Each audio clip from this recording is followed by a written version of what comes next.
will be the picture. Say, okay, me can. Mommy, let me be blunt. Also, what phone and say, Papa, yes, I fast in review. What is it, dear Ned Bruno? Was some commonly, I was so said them, we have Mojuma. And yes, I was Shannon Puno, and we didn't carry a Mojuma, some ever say. Now, a drew baby, no.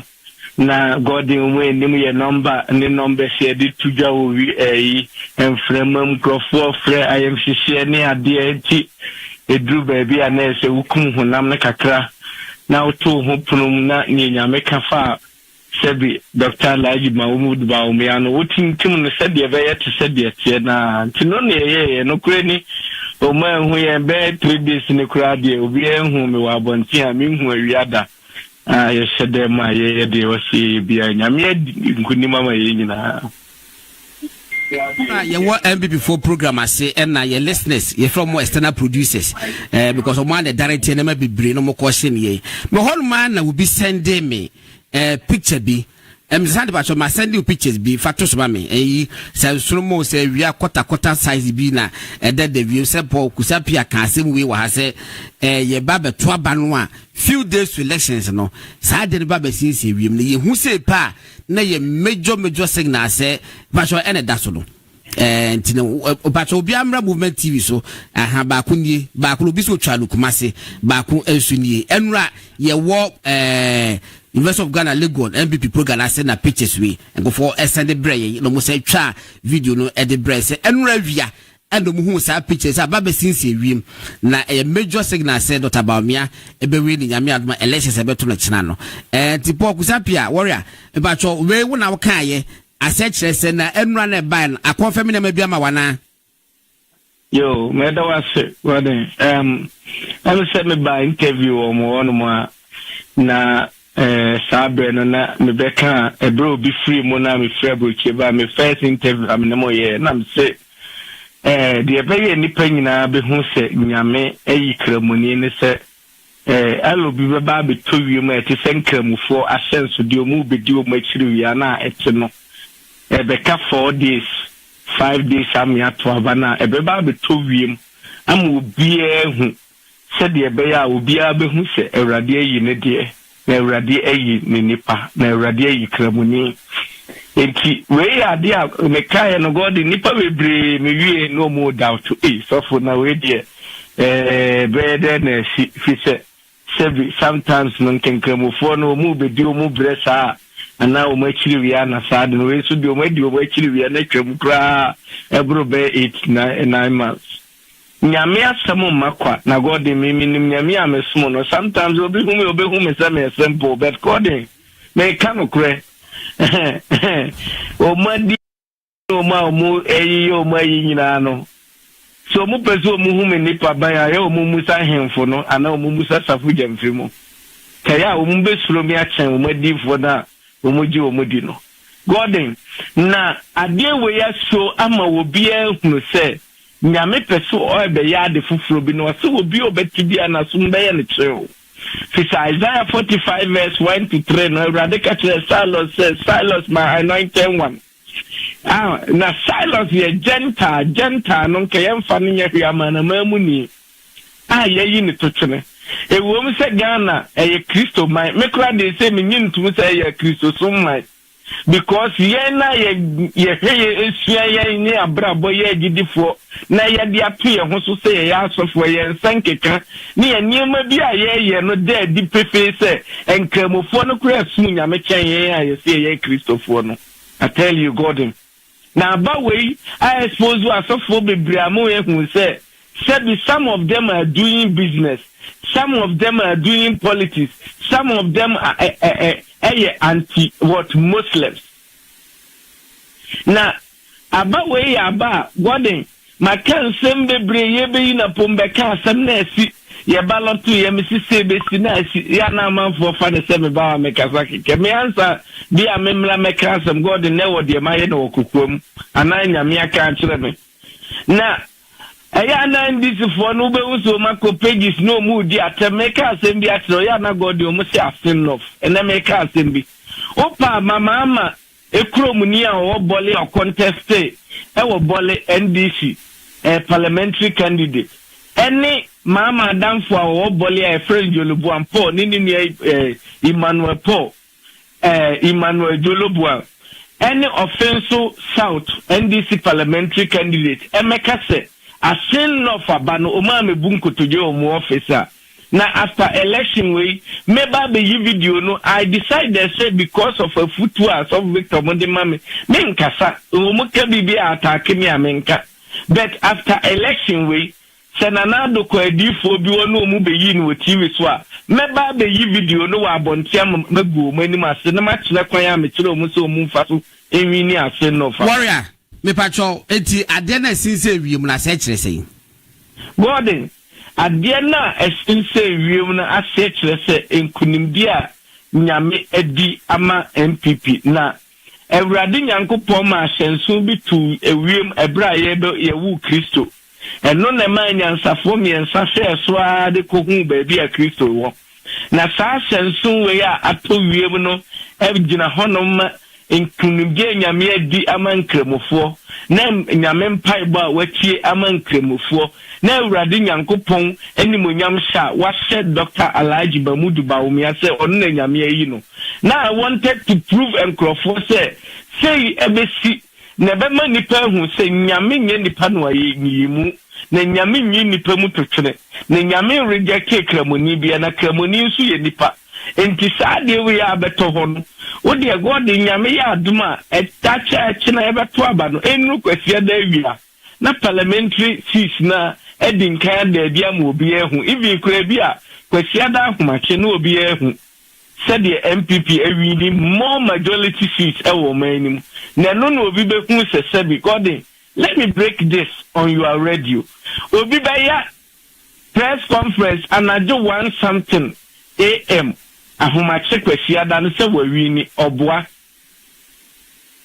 obeba be kotu parliamentary yini ebi se 50-50 na wo mo wini aba no oboa NPP will take commanding lead of parliamentarians no ye beto we just challenges baby are recounting beba it's a prophecy mark it on the wall na some of the seats now God they make me aka votes ni adia omudi be wini seats ni bi omojeje in the back which security matter I will not break it but MPP are this seats ni be back seats omulusu ye no maji be back into obi be your press conference and I don't want something so we wini aba no said the dey bia wo ye no God dey obo am onwini securities ni nyina omuna so titiru ne kumasememu ekira bato no omunyina omuna aso yi na menim se Awurade Nyankopɔn din mu se kramoni nye nipa nyame bema oman ni mu nyina ehu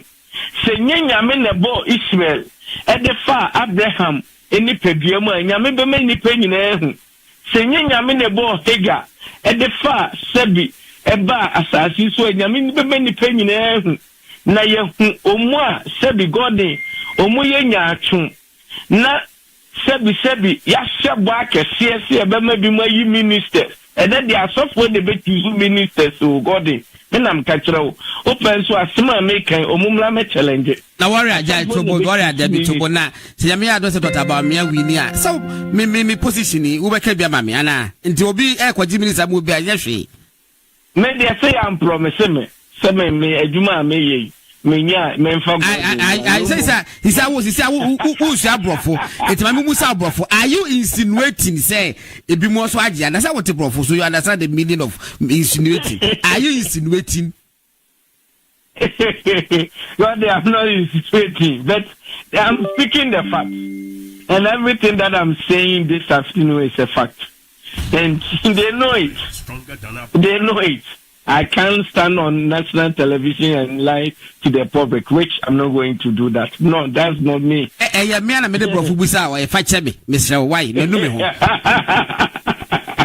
God, Nyame, Nyame, why, yeah, God, Mamina, D4J, do assay.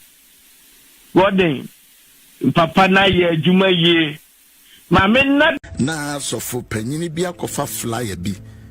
Edia koto asofo group bi so na ode two group no so na asɔfo no pass comment na asɔfo no ka sɛ enti kremoni stand a mo kan kyerɛ mo masɔre ma na mo obi anto ma kremoni ɛna me sɛ me media me wɔ evidence kremofu a etie me enti so when you speak like this we as of pani me ntimi ma odin wa ha obu pa me ntimi but the way you know amam sa te so de o ya abofra ko da sori kakraka no. So why do you create this unity? Papa Sofo who influence ukroma pa but a ferry say o can sa seven wo page no so saade na we say one ferry na wo kan ye na fa sofo no bia ye ene kremoni de saade na Papa Sofo ye no me mo wodin o ba me ade na wo kan ye no e me ferry ma o e me ferry ma o Papa Sofo discrimination when we are preaching Christ we don't discriminate. You there, who bet me to crofo for basa statement now make here no. Papa Sofo. No flyer no ha. To una be 2 page no so. What the two so into fi say ye me was nyina na obia na e believe in your philosophy and your ideology. Any dia wo akoma kire wo. It is a childish decision. I am kwada asem. Papa Sofo, me you are no ha. But me mo wudin but me nim say wona oyoye wona de 2 page no so and then you allow people to condemn and to you can influence people in that negative manner. Papa Sofo srewa ebe ya anka yi kura afiri so na so say wa ma de na kwa akiri. I was he's completely outraged. Completely, and he's justifiably outraged because at the end of the day, we are a country of Ghanaians first. And we've had 67 years of independence. And we've had leaders upon leaders upon leaders, and all of them have been Christians. I don't think I've heard any Muslim complain about that. They accept them, support them, and serve them. Most of my PAs are Muslim, my best friends are Muslims, whether it's just by accident, but they call me a Walla man because, you know, those are my best friends, you understand? So I don't understand this, you know. I think it's a level of desperation. Of course, it's only natural because Dr. Bawumia, the MPP, has never elected a Northern Muslim as the top ticket. And the NDC has been using this weapon, ethnocentric weapon, for years. I remember very much in 1992, going into the Zongos, rehashing the Buzia alliance compliance. Yeah, go to your country. That's right. If they win, they will sack you to go to your country. Those were the words. And so the Zongos, some of them were no-go areas. So naturally, they gyrated towards the NDC. And there's been some very dirty ethnocentric politics in this Fourth Republic. Things are improving. And Bawumia won fair and square. No, President Mahama himself said, please look for that video, that it will never happen. If Bawumia for some day thinks that he can be the leader, it won't happen. That is the kind of level that they descended into. Because he came out openly and said that. Yeah, President Mahama said he wants to see when the time comes, his younger brother, whether the MPP will give him the chance. That's how much stereotyping they have been. Let's listen to President Mahama. What did he say? Play the President Mahama tape again. Sometimes I feel sad when I see some of our northern brothers running around and also doing this. They will use you and dump you. I want to live to see the day. You let anything happen today, and let our brother Bawumia say he's standing for president in MPP. They will never give it to him. I can assure you. When the misfortune hit us, and our father, Professor Mills, passed away, the Constitution said that the Vice President should take over. I did. But then we're close to an election. If it was another party, they would have insisted that there should be a Congress. And in that Congress, I would have been contested. And they would have given the leadership to somebody else. But when it happened, the NDC's National Executive Committee called a meeting and said, no, there will be no Congress. We are passing a resolution. John Mahama is the vice president. We are going to support him to lead us into this election. And we went into the election and God gave victory to us. And so I'm proud to be a member of the NDC because I know it is a party that opens opportunities for all people of Ghana, irrespective of your ethnic affiliation or your religious affiliation. That's coming from the top. It's shocking. I mean, I know him personally, and I was shocked at this kind of statement coming from someone who had then risen to become president. It's so ethnocentric to try and pigeonhole the MPP as if we hate Northerners, that we will never vote for a Northern because they come from the North. It shouldn't be coming from John Mahama. It shouldn't. It shouldn't come from any politician.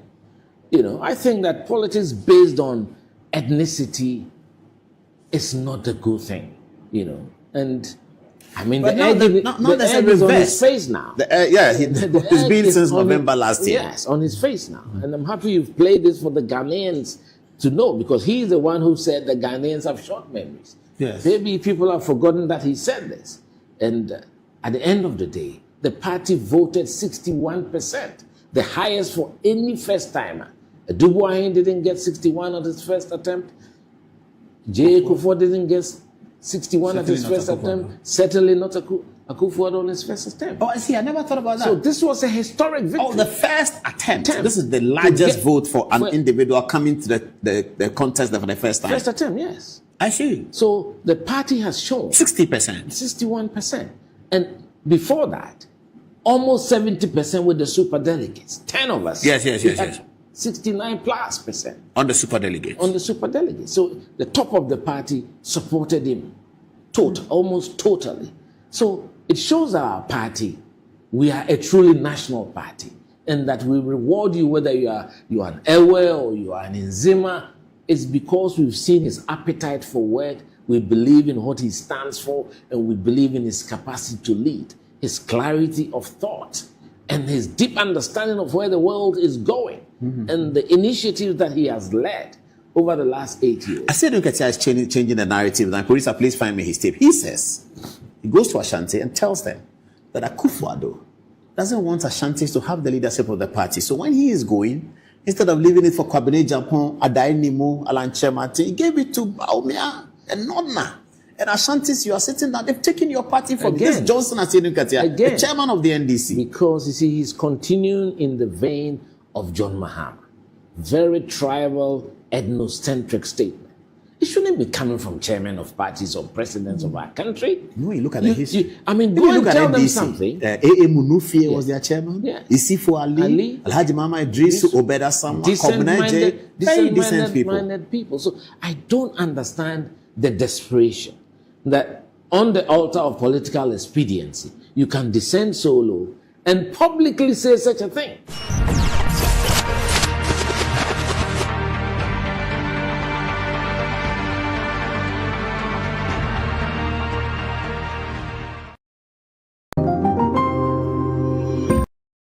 Bawumia Ewinia and no John Dramani Mahama Agretai into one any Perisedi Tibia, one Ebetimi Ama John Dramani Mahama Edin Kunim. Na Yebekaya recently I had about the 2 months say Ukokopium Ewo Akatin of a dear say NDC Amanu secretary at Ewo a dear said Ghana Immigration Service for Etino.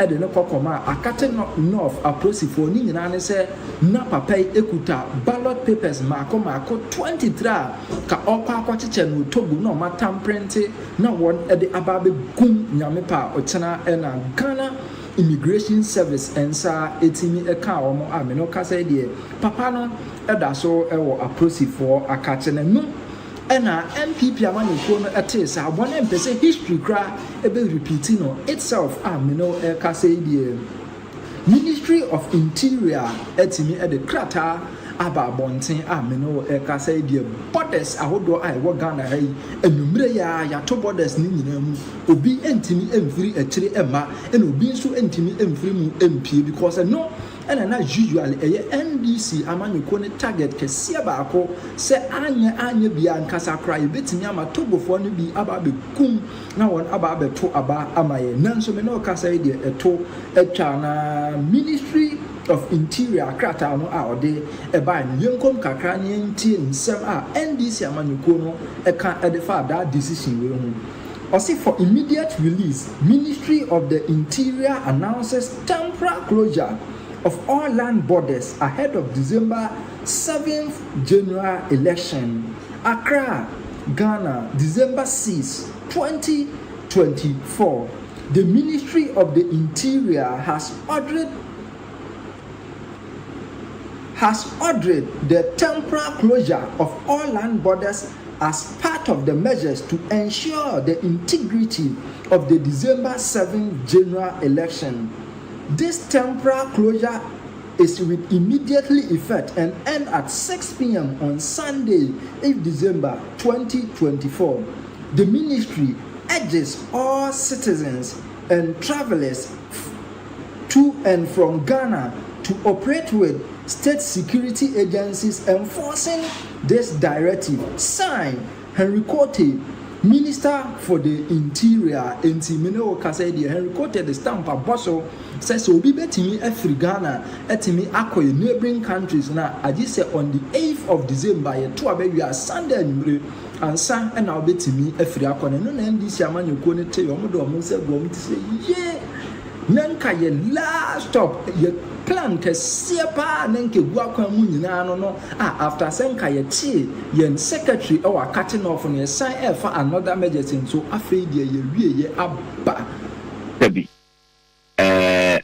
babia ye nuanu mandi ti 4 person eswa o man nyina nanke enkobo ni fe yi ase no ye cheche mu se eyade a emfa so wie mana emwa wo kwan bia so kan ye obetimi ye panchechi mu de na wo de mayen kwa me ye ti ye kumasi abaya o maye fake list so peja ye kropon no amen no nyama ba mu no eye new patriotic party abai akwa me MPP1 and MPP2 ewum ya Dr. Bawumia de MPP3 ebe kwa me eye MPP4 ya ena ye peja eye sofola interchange edisi ho asafu interchange MPP ena ye constructed MPP asokwa interchange MPP KNUST intersection MPP kai Dr. Richard Anani Abbas kwame enu koda bisa ho say NDC o the late flight lieutenant John Rawlings min fi ngotwe min kan 11 no nya PNDC no any the JEMS of blessed memory any former president John Dramani Mahama de nyina kabomu kwame omo ntimi an construct one interchange me ne wo kate na Akufo-Addo ne Dr. Bawumia eye 40 interchange beautifully wo hwe eyina design na kwame no swame me ne wo kate ongoing construction cost wo no be say NDC no ntino flyover kra no ana overpass obutimi ye bakumpu ewo Kumasi Kropon no as the second largest city of this country obutimi boy was akwan so in fact and now me know ka say o share ultramodern and befitting a airport Kumasi International Airport prepare the first international airport kwame so beautiful AC Kumasi ANPP aban adaroma neso so no o kan na NDC for no matahu as usual no ma baba better but me am a groundbreaking ceremony in fact I didn't organize and confer about to do now because now me MP for the area at that time kwame and then it's your accident and emergency center state of the art President MPP1 eyedema yen e konfa noche kwame me ne wo kasai NDC for say no ma ba besi kejeti Dubai na omo engage in misleading communication omo timi ko fatiti tete picture no kane na kejetia ayowa ne ye ne ho no saa tete die no monchimon ka no na omo de abetoto enen mfonyini bi omo twa de kire ho se o kejetia then kejetia now na omo de ahye MPP NDC Kwame enye no kre wo mu ni se before NDC for that yen ewo 2008 abatu oni mu no na yera John Ejekum Kofo ni MPP aban a construct eye kejetia bar terminal ye fe in fact ni pa no manage eye me amate ma Afriko bakwa me tell ni mate bakwa me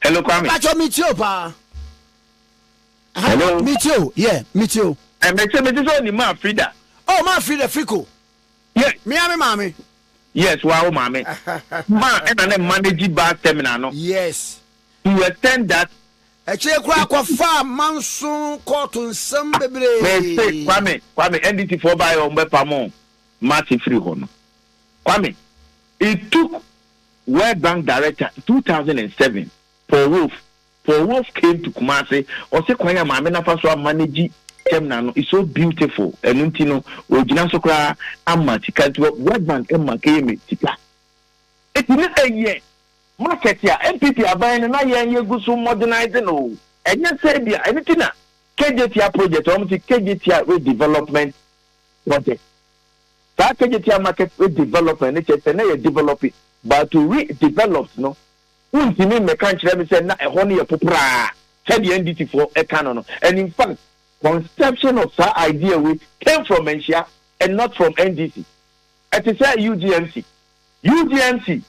idea ni nyina na nhihye nyina no came from university authority and then president John Evans Atames omode koto na ni nte kwa UG University of Ghana ko pesika dia ba be tisa hospital no ne mumu no na omu ni sa sovereign guarantee no enunti no aban ni nyina university na name no man na name na monko boa ye ni ntimi nya tabosa eno na ma da UGMC phase 1 no NDT for the some samrane no it is so pathetic me kai say me ankasa as then chairman for government assurance committee of parliament may mobilize members to embark on verification visits to resolve issues and work University of Ghana Medical Center no in fact let me account ama ya boy sem ama government assurance committee say yeah me call resolve that impact no between the university authorities and government etino Kwame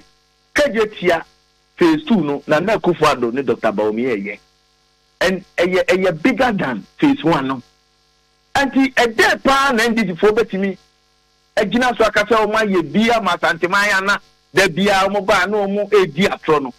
And I want to put it on record say in fact Eurojet project that time President Kufuor engagement with Egyptian government this project in ba here including the call Salagamu nano bisa se NDC ba o mutimi baba beto aso ana o mutimi ama meto aso na de ma ye yam hihie enkura na you think say ukoto abama NDC a one oba kill free SHS two empuntio bia ban ye bia no omoba omonto aso ititu asante mantem omodi bia ye yempen enutina yesi ehunu bi penti na bo aserewa oje ne background no yi nani ato nke yen ye wono bi pe eye be hye te eye aba na ye kwa akoto nkofo omodo maba be gu region in titu Kumasi metropolis wo a wo omodi bi gu da hotel enra asatenra intelligence state me akata me ye follow up